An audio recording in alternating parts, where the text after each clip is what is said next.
आपको स्वागतम आउ एक नुआ वीडियो आसी सारी आपण मैंने देखु इंडिया फाइनल मैच आउ enjoy like comment share subscribe करने जमा रोमांचकर मैच का केमती लगुच कमेंट माध्यम जनइबे 10 रन चाहिए, मतलब 2 शॉट चाहिए आपको और एक खिलाड़ी और अतिरिक्त रखना पड़ेगा क्योंकि दम लगा है। यहाँ टाइम काफी बर्बाद किया है यहाँ पाकिस्तान टीम ने, तो इसलिए एक अतिरिक्त खिलाड़ी अब घेरे के अंदर।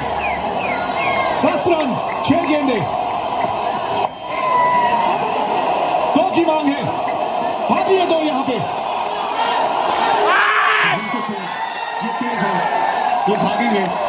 शिवम दुबे बहुत अच्छी पारी खेल के गए, थोड़े थके भी होंगे, गेंदबाजी भी करते हैं। Rinku Singh fresh legs, 2 run आराम से प्राप्त किए पहली गेंद पे। 8 रन 5 गेंदे, एशिया कप फाइनल, भारत बनाम पाकिस्तान।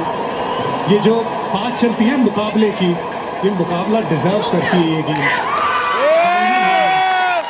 अभी तक एशिया कप में ये स्कोर लाइन 2-0 है भारत की तरफ। भारत इसे 3-0 बनाना चाहेगी। जी और बल्लेबाज है वो स्ट्राइक पे, जो ये संभव कर सकता है। तिलक वर्मा, आज का दिन उन्हीं के नाम रहा है, अभी भी स्ट्राइक पे है वो। 5 गेंदे 8 रन चाहिए मैच जीतने के लिए।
Ready?